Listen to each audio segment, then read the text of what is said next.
नमस्कार दोस्तों, स्वागत है आपका हमारे चैनल रावली पाठशाला पर। जब मैं गणेश सोलंकी आपके लिए लेकर आया हूं क्लास 10 की मैथ। आज हम चैप्टर नंबर 13 सांख्यिकी पढ़ने वाले हैं। ये जो चैप्टर है वो कुल मिलाकर अपने लिए 13 अंकों का है। बोर्ड एग्जाम से यहाँ से अच्छे खासे प्रश्न पूछे जाते हैं। ये जो चैप्टर है वो 10th के जो बोर्ड एग्जाम है उसमें अपने अच्छे खासे परसेंटेज बनाने में मदद करता है। यहाँ से कुल मिलाकर 13 नंबर के प्रश्न आ रहे हैं जो कमजोर विद्यार्थियों के लिए बहुत उपयोगी रहते हैं। तो ये चैप्टर कमजोर विद्यार्थियों के लिए बहुत इंपॉर्टेंट है, तो उनको इस चैप्टर को बिल्कुल भी मिस नहीं करना है। अगर आप चैनल पर पहली बार आए हैं तो इसको सब्सक्राइब कीजिएगा, वीडियो को अधिक से अधिक लाइक कीजिएगा, अधिक से अधिक शेयर कीजिएगा। और ये जो चैप्टर है इसको पढ़ना बिल्कुल भी मिस नहीं करना है। आप अरावली पाठशाला के साथ में जुड़िए रहिएगा। यहाँ से हम ये जो स्टैटिक्स वाला चैप्टर है आपको बिल्कुल ईजी वे में समझाएंगे ताकि आपके यहाँ से 13 में से 13 पूरे के पूरे अंक आ सके। स्टार्ट करते हैं हम इसके इंट्रोडक्शन के साथ कि सांख्यिकी होती क्या है। अगर हम सांख्यिकी की बात करें तो सांख्यिकी अपने पास एक संख्याओं की गणित है। किसकी गणित है? संख्याओं की। अब ये जो संख्या है वो अपने पास नॉर्मल ये अंक वगैरह नहीं है। ये जो संख्या होगी वो अपने आप में कुछ जानकारी है, यानी ये डेटा है। यानी अगर इसकी हम परिभाषा की बात करें तो सांख्यिकी के अंदर हम क्या करते हैं, डेटा को कलेक्ट करते हैं, उसके बाद में उसको डिस्क्राइब करते हैं, फिर उसको एनालाइज करते हैं, उसके बाद में उससे हम क्या निष्कर्ष निकालते हैं वो सब कुछ पता करते हैं। तो ये अपने पास डेटा के कलेक्शन से लेकर वहां से हमें जो रिजल्ट मिलता है वहां तक का पूरा जो प्रोसेस है वो सांख्यिकी के अंतर्गत गिना जाता है। अब ये जो हम संख्याओं की बात कर रहे हैं ये सारी कोई नॉर्मल संख्याएं नहीं है, ये पूरी की पूरी अपने पास जानकारी रहेगी। सांख्यिकी आप ये जब चैप्टर पढ़ेंगे तो आपके सामने केवल संख्या ही रहेगी, और ये जो संख्या है वो अपने आप में एक जानकारी है। अब ये जो जानकारी है वो दो प्रकार की होती है, यानी जो डेटा है वो दो टाइप के होते हैं। एक पढ़ते हैं हम प्राइमरी डेटा, एक पढ़ते हैं सेकेंडरी डेटा। अब प्राइमरी डाटा क्या होता है कि जो जानकारी हम स्वयं कहीं से इकट्ठा करते हैं, जो जानकारी हम स्वयं कहीं से इकट्ठा करते हैं वो प्राइमरी डाटा है। और अगर किसी ने पहले से वो जानकारी इकट्ठा कर रखी है और हम उसकी सहायता ले रहे हैं तो वो अपने पास सेकेंडरी डाटा हो जाएगा। जैसे आप क्लास में पढ़ा रहे हैं, आपके सामने बच्चे बैठे हैं, आप वहां से बच्चों को उनके अंक पूछ रहे हैं कि आपके कितने अंक आए, आपके कितने अंक आए, इस रेंज में कितनों बच्चों के अंक आए हैं। तो वहां से आप ये डाटा स्वयं प्राप्त कर रहे हैं, तो यह प्राइमरी डाटा है। और उसी डाटा को अगर आप कहीं किताब से लिख रहे हैं कि बच्चों के द्वारा प्राप्त किए गए अंक इतने हैं, बच्चों की संख्या इतनी है, तो आपने वो किताब से जानकारी प्राप्त की है। किसी ने ये डेटा पहले इकट्ठा किया था, उसको इस बुक में छापा और वही से हम उसकी मदद ले रहे हैं, तो ये अपने पास सेकेंडरी डाटा है।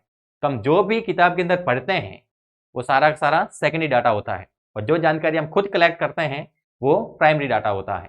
सेकेंडरी डाटा प्राइमरी डाटा से ही प्राप्त किया जाता है, यानी प्राइमरी डाटा पहले किसी ने प्राप्त कर लिया था, हम उसकी क्या कर रहे हैं, मदद ले रहे हैं। तो सेकेंडरी डाटा है वो प्राइमरी डाटा से ही आता है।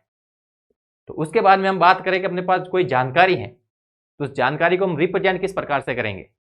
जैसे अपने पास बहुत सारी संख्या आ गई, अब उन संख्याओं को प्रदर्शित भी तो करना पड़ेगा, तो हम उनके लिए केवल एक संख्या चुनते हैं जो उस पूरे के पूरे ग्रुप को डिस्क्राइब कर दें।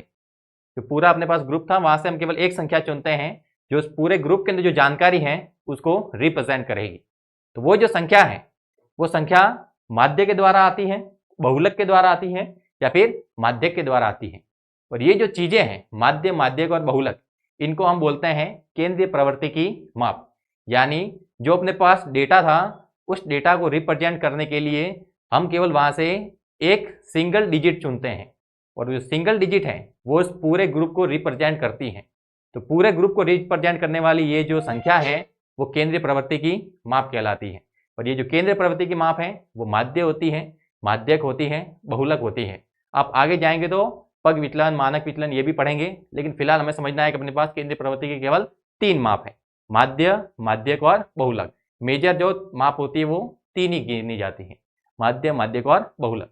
तो इस चैप्टर के अंदर हमें ये तीनों चीजें ही सीखनी है, माध्य सीखना है, माध्यक सीखना है और बहुलक सीखना है।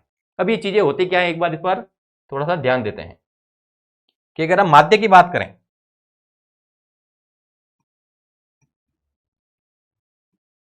तो माध्य को हम लिखते हैं x बार से। x के ऊपर किसका निशान लगाना है? बार का, तो माध्य कहलाता है। और ये जो माध्य है वो आप समझ सकते हैं कि लगभग जैसे औसत के बराबर ही है। समझ लीजिए औसत को दूसरा नाम दिया है माध्य। औसत को दूसरा नाम क्या दिया है? माध्य। अब माध्य के लिए हम फॉर्मूला लिखते हैं प्रेक्षणों का योग बटे में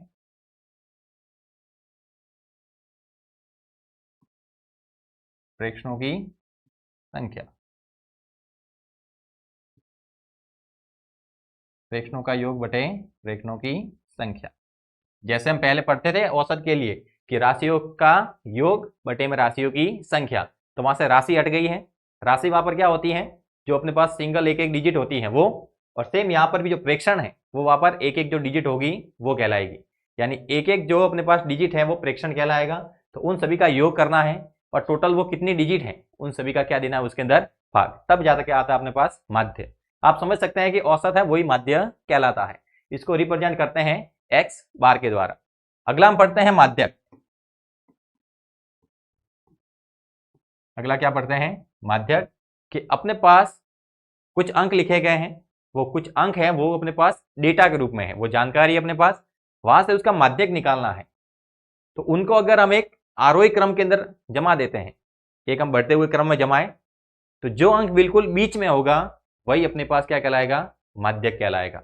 यानी माध्यक का मतलब ये होता है कि जो बिल्कुल मध्य वाला पद है वो बिल्कुल मध्य वाला पद होगा वो क्या कहलाएगा? माध्यक कहलाएगा। यानी अगर अपने पास कुछ संख्याएं लिखी हुई हैं तो उन संख्याओं के बिल्कुल बीच में जो संख्या स्थित होगी वो अपने पास क्या कहलाएगी? माध्यक। अब कभी कभार होता है कि जैसे बीच में अकेली संख्या है तो उसको हम डायरेक्ट माध्यक लिख सकते हैं, लेकिन अगर बीच में दो संख्याएं आ गई तब वहां से हम माध्यक कैसे ज्ञात करेंगे? तो बीच में दो अगर संख्या है तो उन दोनों को जोड़ देना है और दो का क्या देना है? भाग। तो वो उसका क्या कहलाएगा? माध्यक कहलाएगा। क्योंकि नॉर्मली अगर विषम संख्या है, जैसे हमने गिने के टोटल मिलाकर 7 संख्या थी, तो हमने कहा 3 संख्या इधर है 3 संख्या इधर है, बीच में एक संख्या आ जाएगी तो वो उसका माध्य बन जाएगा।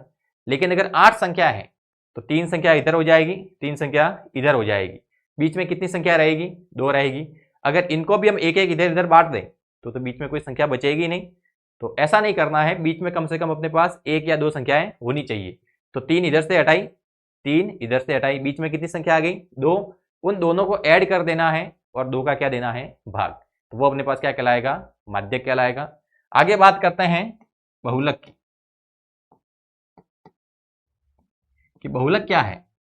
जो अपने पास डिजिट थी उसके अंदर कौन सी डिजिट है वो सबसे अधिक बार आ रही है, यानी जिसकी फ्रीक्वेंसी सबसे अधिक है, यानी जो संख्या सबसे अधिक बार आती है, जिसकी बारंबारता सबसे अधिक है, वही अपने पास उसका बहुलक कहलाएगा।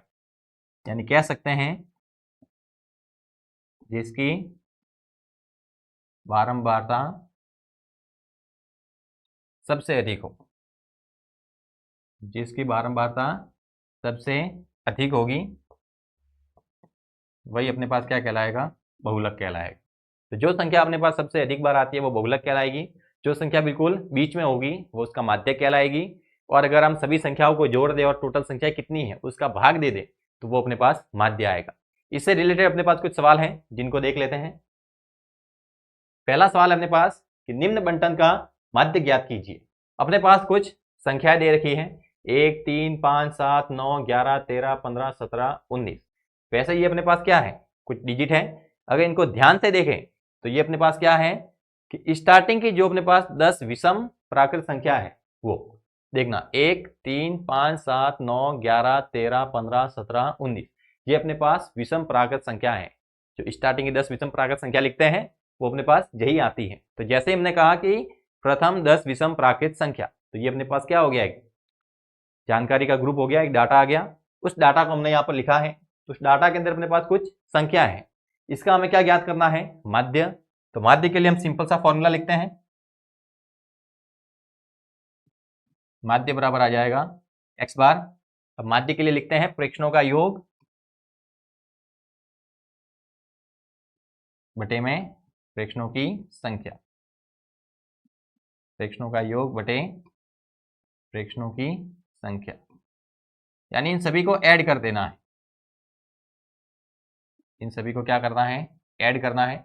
अगर सभी को जोड़ें कि 1 + 3 4, 4 + 5 9, 9 + 7 16, 16 + 9 25, 25 + 11 36, 36 + 13 39, 39 + 15 39 प्लस 15 हो जाएगा अपने पास 54, 54 और 61, 71, 71 और 19, ये हो जाएंगे अपने पास शायद 90। एक बार आप वापस कैलकुलेट कर सकते हैं।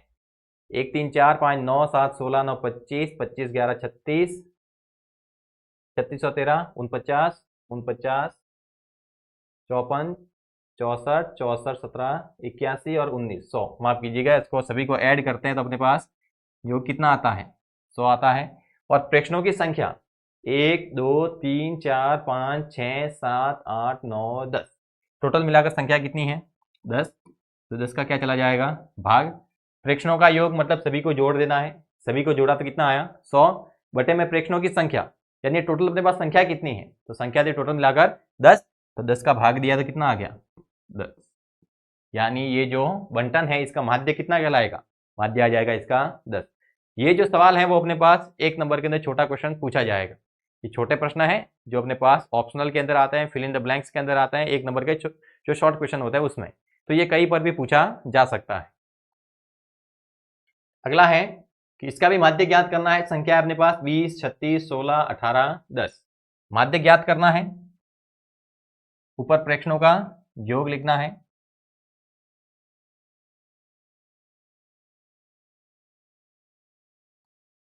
और बटे में प्रेक्षणों की संख्या लिखनी है। ऊपर योग है और बटे में क्या है संख्या। प्रेक्षणों का योग यानी सभी को ऐड करना है। 20 प्लस 36 56, 56 प्लस 16 72, 72 और 18 यह आ जाएगा 90, 90 और 10, इनको भी ऐड करेंगे तो कितना आ रहा है 100। और बटे में संख्या कितनी है 1 2 3 4 5, तो x बार बराबर आ जाएगा 20। इसका जो माध्य होगा वो कितना आएगा 20 आएगा। अब जरूरी नहीं कि माध्य है वो अपने पास पूर्णांक है, माध्य हो सकता है आपके पास पॉइंट में भी आ सकता है, उसके अंदर कोई दिक्कत नहीं होनी चाहिए। अगला है निम्न बंटन का बहुलक ज्ञात करना है, यानी जो डिजिट सबसे अधिक बार आएगी वो क्या कहलाएगा अपने पास बहुलक कहलाएगा। 80, 76, 77, 80, 85, 75।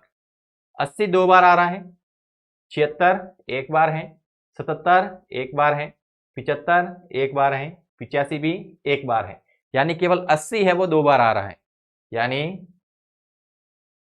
80 की बारंबारता सर्वाधिक है।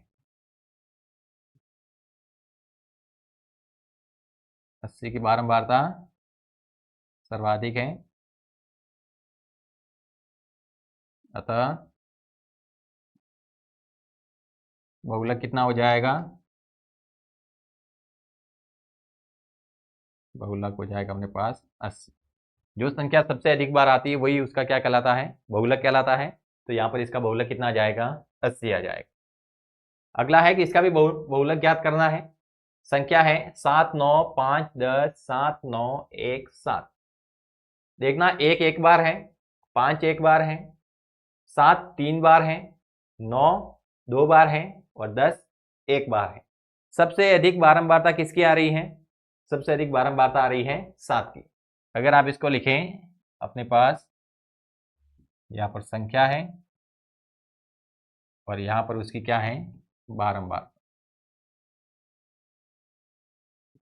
अगर हम संख्या बात करें 1 की, तो 1 की बारंबारता कितनी है 1 है। अगर हम बात करें 5 की, तो 5 की बारंबारता कितनी है 1 है। अगर हम बात करें 7 की, तो 7 की बारंबारता कितनी है 3 है।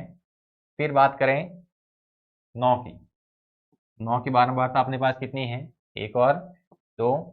फिर हम बात करें 10 की, 10 की बारंबारता कितनी है 1, 1 1 2 3 5 2 7 और 1 8, 1 2 3 4 5 6 7 8, टोटल 8 संख्या है, जिसके अंदर 1 की बारंबारता 1 यानी 1 1 बार आ रहा है, 5 की बारंबारता 1 यानी 5 1 बार आ रहा है, 7 की बारंबारता 3 यानी 7 कितनी बार आ रहा है 3 बार, 9 की बारंबारता 2 यानी 9 कितनी बार आ रहा है 2 बार, और 10 की बारंबारता 1 यानी 10 कितनी बार आ रहा है 1 बार। तो सबसे अधिक बार कौन आ रहा है, सबसे अधिक बार आ रहा है अपने पास 7, तो ये 7 अपने पास क्या बन जाएगा बहुलक।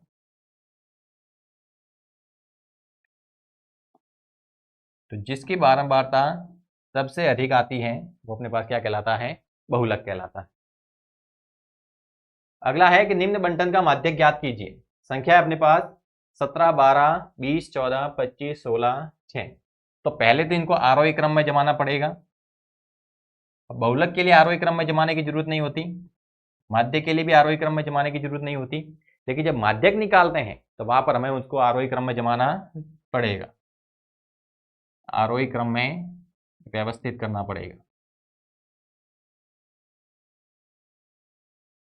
आरोही क्रम में व्यवस्थित करें। अगर आरोही क्रम में व्यवस्थित करें तो सबसे छोटी डिजिट कौन सी है? सबसे छोटी डिजिट है अपने पास 6। उसके बाद में 6 से बड़ा क्या है? 6 से बड़ा है अपने पास 12। 12 से बड़ा, 12 से बड़ा है अपने पास 14। 14 से बड़ा है 16। 16 से बड़ा है 17। 17 से बड़ा है 20। और 20 से बड़ा है 25। 1 2 3 4 5 6 7। 1 2 3 4 5 6 7 संख्या बराबर है। आरोही क्रम में व्यवस्थित कर लिया है। हमने कहा है कि जो मध्य पद होता है वही उसका क्या कहलाता है? माध्यक। तो अगर विषम संख्या है तो उसके अंदर एक ही बीच में पद आएगा, और अगर सम संख्या है तो बीच में कितने पद आएंगे? 2 आएंगे। अब देखना यहां पर अगर हम बात करें, एक संख्या हमने यहां से काटी, एक संख्या यहां से काट दी, एक संख्या यहां से काटी, एक संख्या यहां से काटी, एक संख्या यहां से काटी, एक संख्या यहां से काटी, तो बीच में कितना आ रहा है? बीच में आ गया अपने 16। तो ये 16 ही क्या कहलाएगा? उसका माध्यक कहलाएगा। 16 क्या कहलाएगा? माध्यक। यानी अगर आपको फिल इन द ब्लैंक्स के अंदर या फिर ऑप्शनल सवाल के अंदर ये पूछा गया है कि निम्न बंटन का माध्यक ज्ञात कीजिए, तो आप इस फॉर्मेट को यूज कर सकते हैं। इस तरीके से भी उत्तर निकाल सकते हैं, क्योंकि वहां पर हमें कोई मेथड जरूरी नहीं है, वहां पर अपने केवल आंसर इंपॉर्टेंट है। तो वहां पर हम आंसर इस तरीके से निकाल सकते हैं।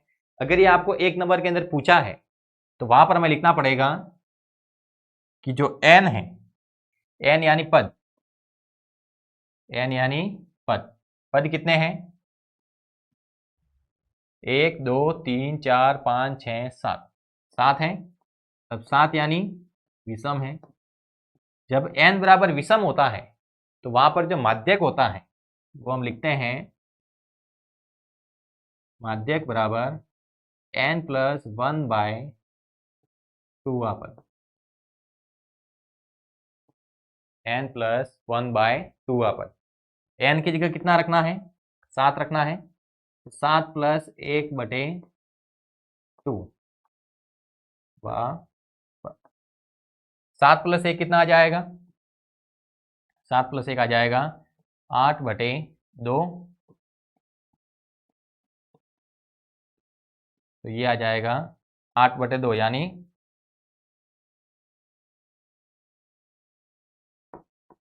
4था पद।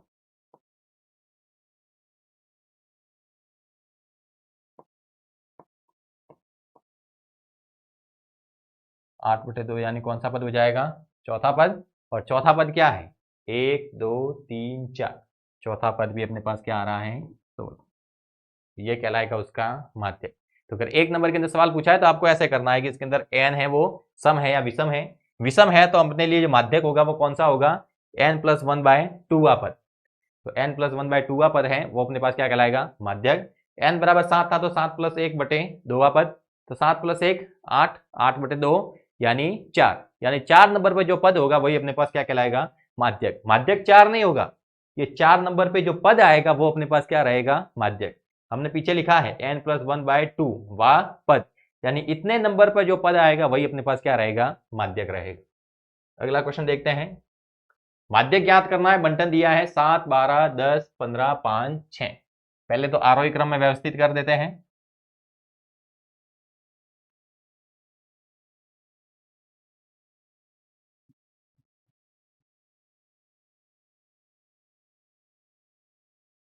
आरोही क्रम में व्यवस्थित करने,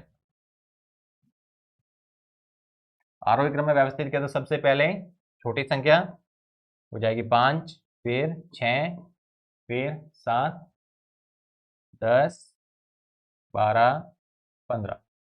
अगर फिल इन द ब्लैंक्स या ऑप्शनल क्वेश्चन के अंदर ये सवाल पूछा है तो एक अंक यहाँ से जाएगा, एक अंक यहाँ से, एक अंक यहाँ से, एक अंक यहाँ से, बीच में 2 अंक बचे हैं। अगर यहाँ से 7 काटा तो इधर से 10 भी काटना पड़ेगा, तो बीच में कोई संख्या नहीं बचेगी। तो ऐसी स्थिति कभी भी नहीं आनी चाहिए कि बीच में कोई संख्या न बचे। बीच में या तो एक संख्या बचनी चाहिए या फिर दो संख्या बच रही है, तो इन दोनों को क्या कर देना है, ऐड कर देना है। 7 + 10 और बटे में क्या आ जाएगा, 2 आ जाएगा, यानी 17/2। यहाँ से आएगा अपने पास 8.5। ये इसका क्या कहलाएगा, माध्यक। ये तो हम कब जवाब देंगे, जब जो सवाल है वो ऑप्शनल क्वेश्चन के अंदर पूछा है या फिर फिल इन द ब्लैंक्स के अंदर है। अगर 1 नंबर का क्वेश्चन है तो यहाँ पर देख लेना है कि n क्या है। अगर पदों की बात करें तो पद कितने हैं, 3 और 3 6 यानी सम है। और जब पद सम होते हैं और वहां पर हम माध्यक निकालते हैं तो उसके लिए हम फॉर्मूला लिखते हैं n/2 पद प्लस n/2 प्लस 1 पद। बटे में कितना आ जाएगा, बटे में आ जाएगा 2।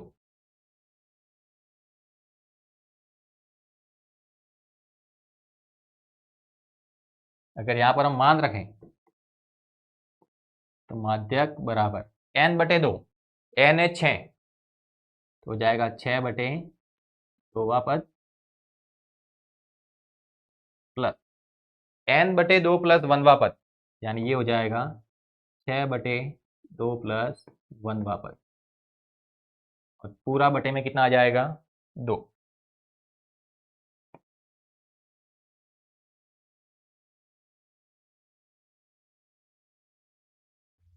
यानी माध्यक बराबर हमें मिला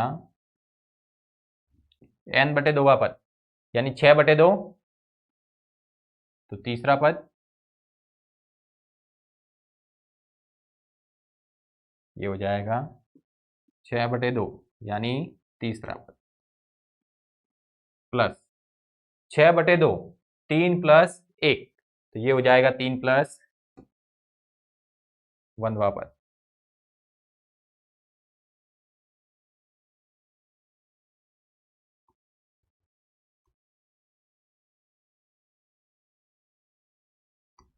बटे में कितना आ जाएगा, 2। माध्यक बराबर आएगा तीसरा पद प्लस 3 + 1 यानी चौथा पद, और बटे में कितना आ जाएगा, 2। तीसरा पद कितना है, 1 2 3, तीसरा पद है 7, चौथा पद है 10, बटे में आ जाएगा 2, 17/2, ये आ जाएगा 8.5। अगर शॉर्ट क्वेश्चन है तो वहां पर हमें इस प्रकार से जवाब देना है, और अगर 1 नंबर के अंदर परफेक्ट क्वेश्चन पूछा है तो हमें इस फॉर्मूले की सहायता से करना है कि n बराबर विषम होता है तो लिखते हैं n + 1 बटे में 2। उस नंबर पे जो पद आएगा वो अपने पास क्या हो जाएगा, माध्यक। और n बराबर सम है तो n/2 पद लिखना है, प्लस n/2 प्लस 1 पद, यानी n/2 से जो पद आएगा उसके आगे वाला पद उसके अंदर ऐड करना है और दोनों को जोड़कर 2 का भाग देना है। आगे सवाल है अपने पास कि किसी बंटन का माध्य 5 तथा बहुलक 2 है तो माध्यक ज्ञात कीजिए। तो माध्य, माध्यक और बहुलक 3 चीजें होती है अपने पास। माध्य है अपने पास 5, बहुलक बराबर है 2, माध्यक ज्ञात करना है। माध्य, माध्यक और बहुलक तीनों के बीच में एक संबंध होता है और वो संबंध हमको पता होना चाहिए। संबंध हम लिखते हैं 3 माध्यक बराबर 2 माध्य प्लस बहुलक। ये संबंध आपको पता होना चाहिए क्योंकि ये आपके काफी जगह पर काम आ सकता है। एग्जाम के अंदर क्वेश्चन है वो इस प्रकार के संबंध से भी पूछा जा सकता है। अब माध्यक तो ज्ञात करना है तो 3 माध्यक तो एज इट इज रहेगा, 2 इंटू माध्य, माध्य कितना है 5 है, प्लस बहुलक, बहुलक कितना है 2, 3 माध्यक बराबर आ गया अपने पास 5 इंटू 2 10, 10 + 2 12, यानी माध्यक आ जाएगा 12/3, तो माध्य का आएगा अपने पास 4। यानी अगर माध्य 5 है, बहुलक 2 है, तो उसका माध्य कितना आ जाएगा 4। ये आपको संबंध जरूर पता होना चाहिए। ये संबंध यहाँ पर अपने लिए इंपॉर्टेंट है। ये सवाल कराने का मेन कारण ही यही था कि आपको ये संबंध पता चल जाए कि 3 माध्यक बराबर हम लिखते हैं 2 माध्य प्लस बहुलक। इस संबंध की सहायता से अगर हमें 2 वैल्यू पता है तो तीसरी वैल्यू को हम कैलकुलेट कर सकते हैं। इसके आगे हम माध्य के कुछ सवाल हल करेंगे और क्वेश्चन की बात करते हैं। अगला है कि नीचे दी हुई सारणी भारत के विभिन्न राज्यों एवं संघ क्षेत्रों के ग्रामीण क्षेत्रों के प्राथमिक विद्यालयों में महिला शिक्षकों के प्रतिशत बंटन को दर्शाती है। महिला शिक्षकों का माध्य प्रतिशत ज्ञात करना है। राज्य और संघीय क्षेत्रों की अगर संख्या है वो नीचे दे रखी है कि अपने पास राज्य है, संघीय क्षेत्रों की संख्या है वो नीचे है, और उन राज्यों के अंदर जो महिला शिक्षक हैं उनका परसेंटेज हमें ऊपर देखा रखा। ये अपने पास वर्ग अंतराल है। अब की बात कहा था कि जो माध्य है, जब हम माध्य ज्ञात करते हैं तो एक तो अपने पास FI होता है, एक अपने पास XI होता है। XI को मध्यमान कहते हैं। अगर वहां पर डिजिट है वो डायरेक्ट दे रखी है, वहां पर ग्रुप नहीं है, यानी वर्ग अंतराल दिया हुआ नहीं है, तो वो स्वयं अपने आप में ही मध्यमान है। और अगर वर्ग अंतराल दिया हुआ है तो वहां से हमें उसका मध्यमान निकालना पड़ेगा। यहाँ पर बात करते हैं जो डेटा लिखा हुआ है वो है अपने पास महिला शिक्षकों का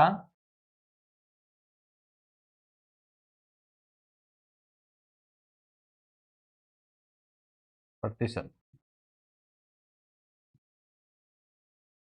महिला शिक्षकों का अपने पास क्या है, प्रतिशत है। साथ में राज्यों या फिर,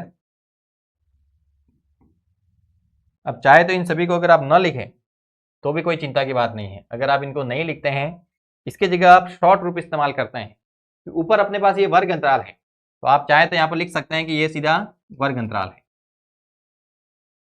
ये सीधा अपने पास क्या हो जाएगा, वर्ग अंतराल। और वर्ग अंतराल के साथ में हमेशा अपने पास बारंबारता दे रखी होती है। ये डाटा क्या बता रहा है कि 15 से 25 के बीच में जो संख्या है वो 6 बार आती है।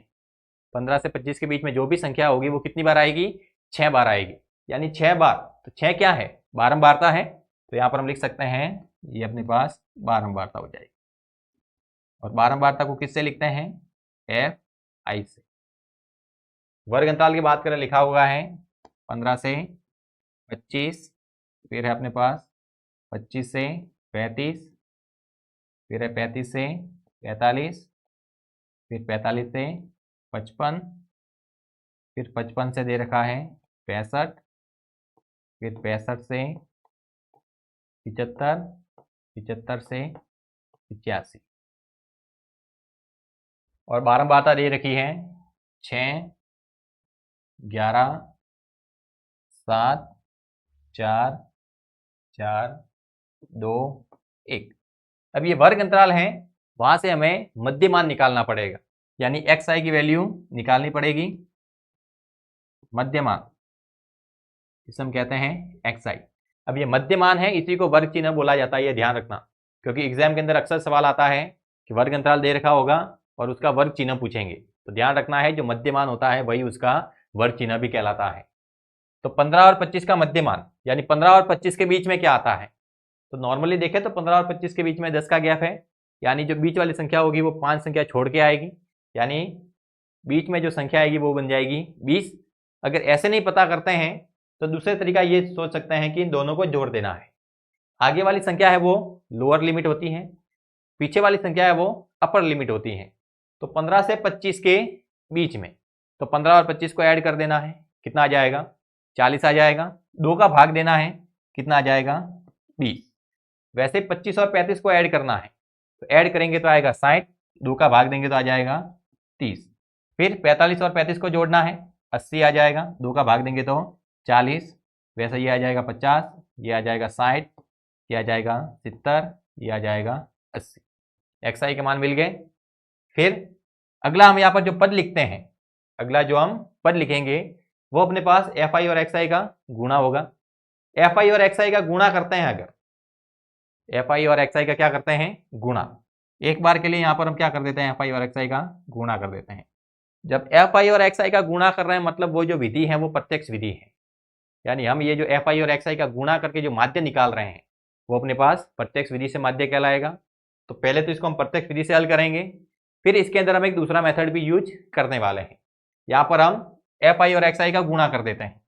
अगर FI और XI का गुणा करें तो 6 और 20 ये आ जाएगा 120, 11 और 30 ये आ जाएगा 330, 40 और 7 ये आ जाएगा 280, 50 और 4 ये आ जाएगा 200, 60 और 4 ये आ जाएगा 240, 70 और 2 ये आएगा 140, 80 और 1 ये आ जाएगा 80। यहाँ पर लिखना है सिग्मा FI और यहाँ पर आ जाएगा sigma FI XI। Sigma FI की बात करें तो 6 और 11 17, 17 और 7 24, 24 4 28, 28 4 32, 32 और 2 34, 34 और 1 35। सिग्मा FI आ गया। यहाँ पर FI XI की जोड़ लिखनी है, यानी इन सभी को जोड़ देना है। तो 0 सबके लास्ट में है, 0 आ जाएगा। 2 3 5 8 13, 13 4 17, 17 4 21, 21 और 8 29, पावर आ जाएगी 2, 2 और 1 3, 3 और 3 6, 6 और 2 8, 2 10 12 13, यानी ये आ जाएगा 1390। अगर यहाँ पर हम इसका प्रत्यक्ष विधि से माध्य निकालते हैं, अगर इसका हम प्रत्यक्ष विधि से माध्य निकालते हैं तो अपने पास x बार बराबर आ जाएगा सिग्मा FI XI बटे में sigma FI। Sigma FI XI वो है अपने पास 1390 और बटे में सिग्मा FI, सिग्मा FI कितना है 35। अब चाहे तो 5 से काट सकते हैं, 5 से काटेंगे ये कटेगा 7 बार और इसको अगर 5 से काटें तो 5 दूनी 10, 3 बचेगा, 3 और 9 39 बच जाएगा। 39 के अंदर अगर 5 का भाग देंगे तो 7 बार, 4 बचेगा, 4 0 40, 5 अटे 40, यानी 278 बटे में 7। अब 7 की बात करें, देखते हैं 7 का भाग जाता है कि नहीं जाता। अगर जाता है तो भी देना है, नहीं जाता है तो पॉइंट पे वैल्यू निकाल देनी है। तो 7 तिया 21, 6 बचेगा, 6 और 8 68, 7 नाम 63 हो जाएगा। 5 बचेगा, पॉइंट लगा दिया, 0 आ गया 49, 1 बचेगा, पॉइंट लगा है 0 आ जाएगा, 10 बनेगा, यानी ये आएगा अपने पास 39.71, 39.71। अब ये प्रतिशत था तो पीछे क्या आ जाएगा प्रतिशत, यानी यहाँ से महिला शिक्षकों का जो प्रतिशत निकला है प्रत्यक्ष विधि द्वारा वो माध्य कितना आया 39.71%। ये हमने माध्य निकाला है प्रत्यक्ष विधि से। किससे निकाला? प्रत्यक्ष विधि से। अब हम इसी माध्य को प्रत्यक्ष के अलावा किसी अन्य विधि से निकालते हैं। हम यहाँ पर दूसरा मेथड यूज करेंगे, कल्पित माध्य विधि।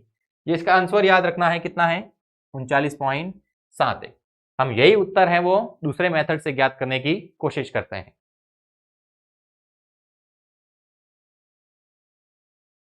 दूसरा मेथड होगा तो उसके अंदर FI XI नहीं लिखा जाएगा।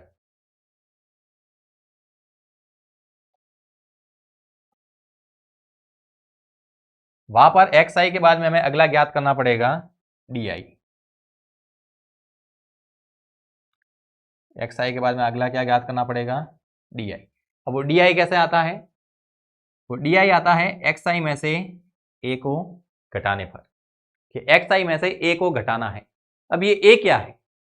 ये अपने पास जो मध्यमान है उसके अंदर से आप किसी भी संख्या को A मान सकते हैं, चाहे तो पहली संख्या ले ले, दूसरी ले ले, तीसरी ले ले या लास्ट भी ले ले। जो भी संख्या आप लेना चाहते हैं उसको A के रूप में ले सकते हैं। हम नॉर्मली कोशिश करते हैं कि जो संख्या बीच में आए उसको A मान लेते हैं। तो ये अपने पास क्या हो जाएगा A, यानी ये जो XI के मान है उन सभी के अंदर से क्या घटाना है 50 घटाना है, यानी 20 माइनस 50। तो 20 माइनस 50 सबके अंदर से 50 घटाना है, 30 minus 50, 40 minus 50, 50 minus 50, 60 minus 50, 70 minus 50, 80 minus 50। सबके अंदर से क्या घटाया है? 50 घटाया है। अगर 20 में से 50 घटाते हैं तो ये आता है माइनस का 30, ये आ जाएगा माइनस का 20, ये आ जाएगा माइनस का 10, ये आ जाएगा 0, ये आ जाएगा 10, ये आ जाएगा 20 और ये आ जाएगा अपने पास 30। डी की वैल्यू आ गई। अगला हमें यहाँ पर जो पद लिखना है वो लिखना है एफ आई डी आई, यानी यहाँ पर हमें एफ आई और डी आई का गुणा करके लिखना है। एफ आई का मान यहाँ पर दे रखा है, डी आई का मान हमने ज्ञात कर लिया है, ये पीछे वाले अब डी आई के मान होंगे और एफ आई और डी आई का गुणा करना है, यानी 6 गुणा -30, फिर 11 गुणा -20, फिर 7 गुणा -10, 4 गुणा 0, 4 गुणा 10, 2 गुणा 20, 1 गुणा 30।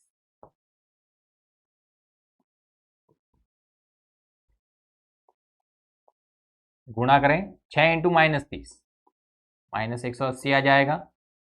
ये 11 इंटू 2 22, आगे माइनस है, पीछे 0 है तो 0, ये आ जाएगा माइनस का 70, ये आ जाएगा 0, ये आएगा 40, ये भी आएगा 40, ये आ जाएगा 30।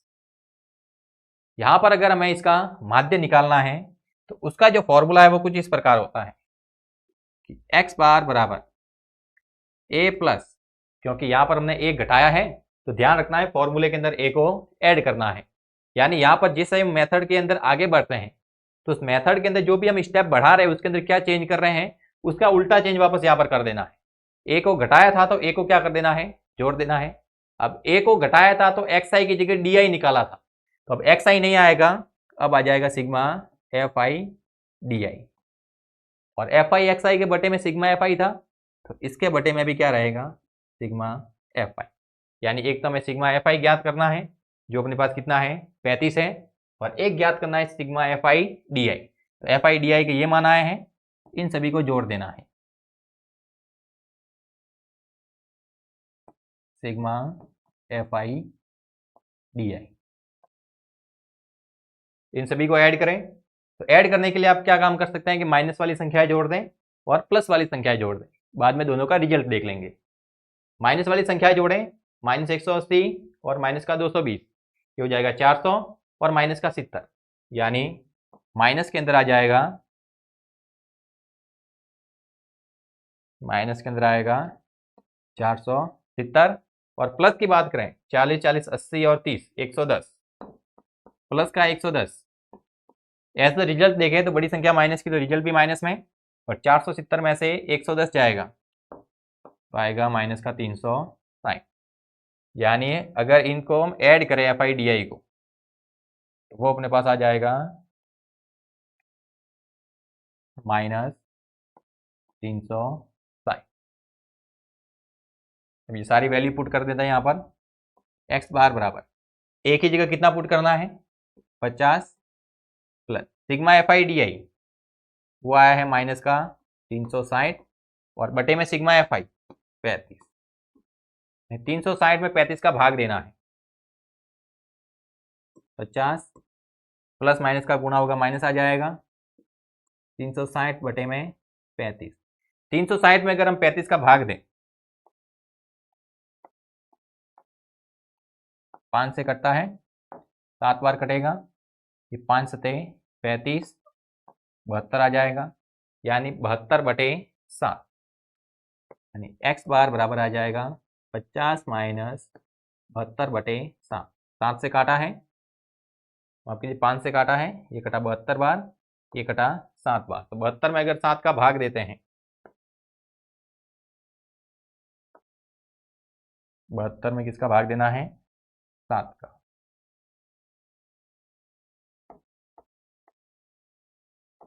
7 एकम 7, 2 है 0 लग जाएगा, पॉइंट आएगा तो इधर भी 0, 7 दूनी 14, 6 बचेगा, पॉइंट लगा 0 आ जाएगा, तो 8 56, यानी लिख सकते हैं 10.28 है, यानी 10.3 लिख सकते हैं, लिख दिया 10.3। और 10.3 को अगर घटाते हैं 50 में से क्या घटाएं 10.3, तो ये अपने पास आ जाएगा 39 पीछे क्या लिखना है प्रतिशत। देखना हमने पहले जो माध्य निकाला था वो भी अपने पास आया था 39.71%, और अभी भी जो माध्य निकाला है वो कितना आ रहा है 39.7%। दो अलग अलग मेथड यूज किए हैं और दोनों मेथड से जो माध्य आया वो कैसा आया है, समान आया है। तो आप माध्य निकालने के लिए जो टोटल 3 मेथड होते हैं उसमें से किसी भी मेथड को इस्तेमाल कर सकते हैं। अभी हमने 2 मेथड यूज कर लिए हैं, अगले सवाल के अंदर हम उसका तीसरा मेथड भी यूज करते हैं। नीचे दिया हुआ बंटन एक दिवसीय क्रिकेट मैचों में गेंदबाजी द्वारा लिए गए विकेटों की संख्या दर्शाता है।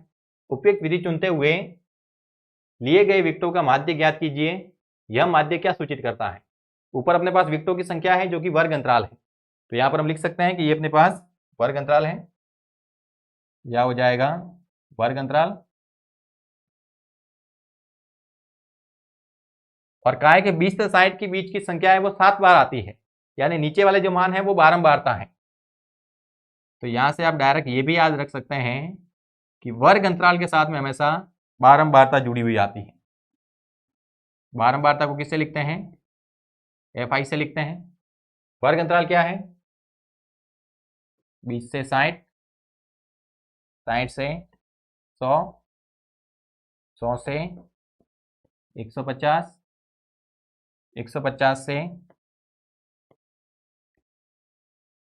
250, 250 से 350 और 350 से 450। बारंबारता है अपने पास 7, 5, 16, 12, 2 और 3। तो वर्ग अंतराल है तो इसका मध्य मान निकालना पड़ेगा। तो यहाँ पर लिखते हैं XI 20 और 60 के बीच में, 20 और 60 जोड़ा 80, 2 का भाग दिया तो 40, 60 और 100 को जोड़ा 160, 2 का भाग दिया 80, वैसे ही इसको जोड़ेंगे और 2 का भाग देंगे तो 125, यहाँ से आ जाएगा अपने पास 200, यहाँ से आएगा अपने पास 300, यहाँ से अपने पास आ जाएगा 400। अगला पद DI, DI की बात करें तो लिखते हैं XI माइनस A। अब A की वैल्यू क्या ले, यहाँ पर बीच में कोई एक पद नहीं आ रहा है, 2 है तो इसके अंदर से कोई भी संख्या ले सकते हैं। हमने यहाँ से A के रूप में किसको चुना है? 200 को, यानी 40 माइनस 200, फिर 80 minus 200, 125 minus 200, 200 minus 200, 300 minus 200, 400 minus 200। यह आ जाएगा अपने पास माइनस का 160, यह आएगा माइनस का 120, यह आएगा माइनस का 75, यह आ जाएगा 0, यह आ जाएगा 100 और ये आ जाएगा अपने पास 200। ये सारे किसके मान होंगे? DI के। अगला हमें मान निकालना है UI का, जो कि यहाँ पर अपने पास एक अलग फैक्टर आ गया है। अब UI कैसे आता है? जब हम DI के अंदर H का भाग देते हैं, DI में किसका भाग देते हैं? H का। अब ये H क्या होता है? H होता है अपने पास ये जो वर्ग अंतराल है, इन वर्ग अंतराल के अंदर कितना गैप आ रहा है, वो जो वर्ग अंतराल है इनके बीच में जो गैप आ रहा है वो अपने पास क्या कहलाता है? H आता है। अब यहाँ पर देखें तो सब जगह वर्ग अंतराल अलग अलग आ रहा है। नॉर्मली हम पग विचलन विधि वहां पर इस्तेमाल करते हैं जहां पर सब जगह वर्ग अंतराल बराबर आए, यानी बीच में जो गैप है वो सब जगह बराबर आना चाहिए। जैसे यहाँ पर 20 का गैप आ रहा है, यहाँ पर 40 का, यहाँ पर 50 का, यहाँ पर 100 का, इधर भी 100 का, इधर भी 100 का, तो सब जगह गैप है वो अलग अलग है। तो नॉर्मली पग विचलन विधि वहां यूज की जाती है जहां पर सब जगह वर्ग अंतराल बराबर आता है, लेकिन यहाँ पर वर्ग अंतराल अलग अलग है। जब वर्ग अंतराल अलग अलग होता है वहां पर भी हम पग विचलन विधि को यूज कर सकते हैं। तो वहां पर हमें जो H की वैल्यू है वो अपने मन से कुछ ना कुछ माननी पड़ेगी। वहां पर हमें H की वैल्यू है वो अपने मन से कुछ ना कुछ लेनी पड़ेगी, और वो h की वैल्यू वो सब जगह लागू होनी चाहिए। तो यहाँ पर h का कुछ ऐसा मान लेते हैं जिसका सबके अंदर भाग जाता हो, जिसका सबके अंदर क्या चला जाए, भाग। ऐसी कोई ना कोई वैल्यू लेनी है, यानी h का मान यहाँ पर हम चाहे तो 20 ले सकते हैं। h का मान क्या ले लेते हैं, 20, ताकि सबके अंदर नॉर्मली जो भाग है वो चला जाएगा। अगर h का मान यहाँ पर हम 20 लेते हैं तो 160 में 20 का भाग देना है, फिर -120 में 20 का भाग, -75 में 20 का भाग, 0 में 20 का भाग, 100 में 20 का भाग, 200 में 20 का भाग। यहाँ पर 20 का भाग दिया तो ये आ जाएगा -8, आ जाएगा -6। यहाँ पर पूरा भाग नहीं जाएगा, यहाँ पर पूरा भाग नहीं जाएगा, यानी अगर इसको हम काटें तो काटने पर कितना आएगा, 5 से काट देंगे इसे तो 5 से कटेगा 15 बार, ये कटेगा 4 बार, लिख सकते हैं -15/4, कोई दिक्कत नहीं है। अब -15/4 लिखेंगे तो भी कोई दिक्कत नहीं है।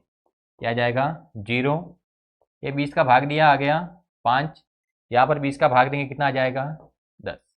अगला यहाँ पर हम पद लिखते हैं वो होता है FI/UI, यानी FI की वैल्यू ये, UI का मान ये, गुणा करना है सीधा सिंपल, यानी 7 का गुणा कर देंगे -8 के साथ, 5 का गुणा कर देंगे -6 के साथ, 16 का गुणा कर देंगे -15/4 के साथ। इसलिए कहा था कोई दिक्कत वाली बात नहीं है, क्योंकि ये संख्या यहाँ पर कट जाएगी। फिर 12 का गुणा करना है 0 के साथ, 2 का गुणा करना है 5 के साथ, और 3 का गुणा करना है 10 के साथ। 7 × 8 = 56, माइनस का आ जाएगा, ये 5 × 30 माइनस का रहेगा। ये 4 से काटा कितनी बार, 4 बार, और 4 और 15 का गुणा किया तो 15 चौक 60, माइनस का रहेगा, ये आ जाएगा 0। 2 × 5 10 आ जाएगा, 3 × 10 30 आ जाएगा। यहाँ पर FI है तो सिग्मा FI निकाल देते हैं, सबको ऐड करें, 7 × 5 = 12, 12 × 16 = 28, 12 40, 40 और 5 45। यहाँ पर सिग्मा FI/UI को ऐड कर देते हैं, सारे मान अगर हम जोड़े, माइनस माइनस के अंदर वैल्यू कितनी आ रही है 60, 30, 90, और ये आ जाएगी माइनस का 146। यानी अगर माइनस के अंदर केवल वैल्यू देखें तो माइनस माइनस की वैल्यू हो जाएगी -146, और प्लस के अंदर आ जाएगी 40, ऐड करेंगे तो माइनस का 106, या लिख सकते हैं माइनस का 106। अब यहाँ पर हमें क्या ज्ञात करना है, इसका माध्य ज्ञात करना है, लेकिन जो मेथड है वो मेथड कौन सा है अपने पास, पग विचलन विधि। तो पग विचलन विधि में क्या करते हैं कि जो चीजें हमने इसके अंदर बढ़ाई हैं उसका उल्टा वापस कर देना है। जैसे a को घटाया था DI निकालने के लिए, a को जोड़ दिया, फिर सिग्मा FI/UI है, इसके अंदर सिग्मा FI/UI है तो इसके अंदर आ जाएगा सिग्मा FI/UI बटे में सिग्मा FI। अब UI निकालने के लिए क्या किया था, UI निकालने के लिए h का भाग दिया था, तो यहां पर क्या कर देना है, h का गुणा कर देना वापस।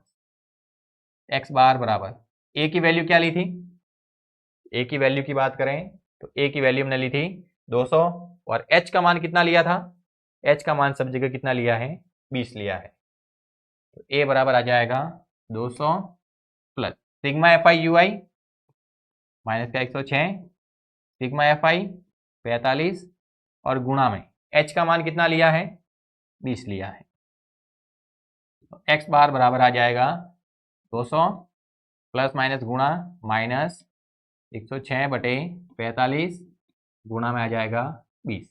5 से काटें 9 बार, 5 से काटा 4 बार, यानी x बार बराबर आ जाएगा 200 माइनस 106 गुणा 4, यह आएगा 424 बटे में 9, तो x बार बराबर आ जाएगा 200 माइनस 424 में 9 का भाग देते हैं तो आ जाएगा 9 चौक 36, 6 बचेगा, 6 और 4 64, 9 सते 63, 1 बचेगा, पॉइंट लगाया 0 आ जाएगा, 9 एकम 9। अब ये आगे चलता रहेगा, यानी 47.1 इनफ है।